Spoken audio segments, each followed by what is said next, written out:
இந்த தமிழ்நாட்டுக்கு இதுவரை கிடைக்காத இனியும் கிடைக்க முடியாத ஒரு வாய்ப்பு தலித் சமுதாயத்தை சேர்ந்த ஒரு முதலமைச்சர் ஆகும். அந்த ஒரே காரணத்துக்காக அதை நாங்கள் ஏற்றுக்கொண்டோம்.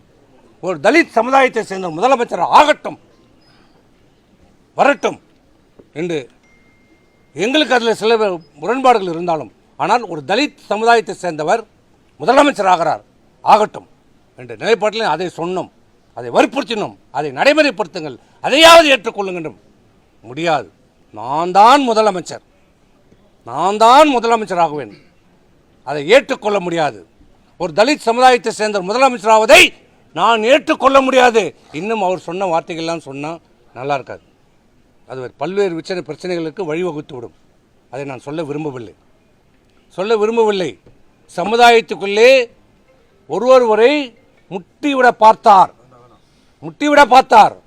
ஆனால் அதை நான் பேச விரும்பவில்லை. விட்டுவிடுங்கள். ஆனால் தான் முதலமைச்சரானால் போதும் என்று சொன்னார். இதை நாங்கள் ஏற்றுக்கொள்ளவில்லை. அதனால் பெரும்பான்மையான சட்டமன்ற உறுப்பினர்களுடைய முடிவின்படி நாங்கள் பொறுப்பாளர்களை தேர்வு செய்து ஆளுநரிடம் நாங்கள் கொடுக்கல, முதல்ல அவர் கொடுத்தார், அப்புறம் நாங்கள் கொடுத்தோம்.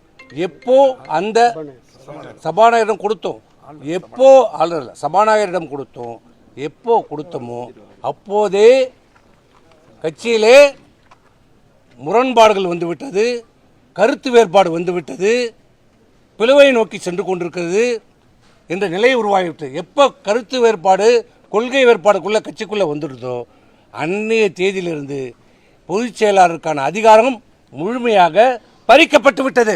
எங்களை நீக்குகிற அதிகாரம் பொதுச் செயலாளருக்கு முற்றிலும் துளியும் அவருக்கு அதிகாரம் இல்லை. இந்த நீக்கம் செல்லாது.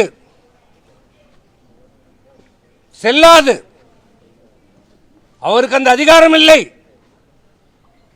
ஏனென்றால் நாங்கள் பொதுவெளியிலே சொல்லிவிட்டோம், இந்த தேர்தலுக்கான தோல்வியை விவாதிக்க வேண்டும், பேச வேண்டும், என்ன காரணம் இதை ஆராய வேண்டும், இந்த இயக்கத்தை வலுப்படுத்துவதற்கு என்ன நடவடிக்கை எடுக்க வேண்டும் என்று.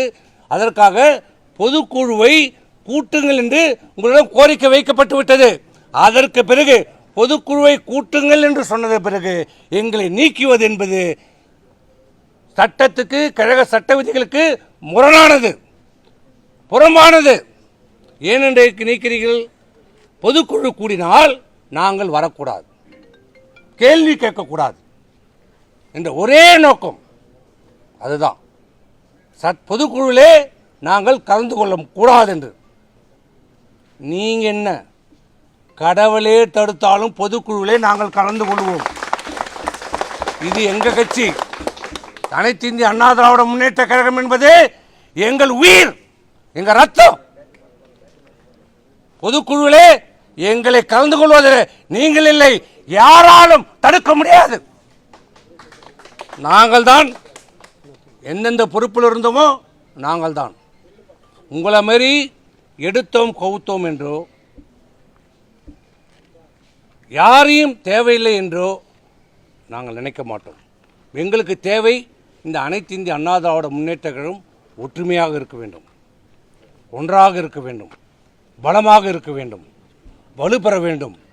மீண்டும் தேர்தலிலே வெற்றி பெற்று மாண்புமிகு எம்ஜிஆர் ஆட்சி, அம்மாவுடைய ஆட்சி அமைய வேண்டும் என்பதுதான் எங்களுடைய ஒரே கொள்கை, ஒரே சிந்தனை.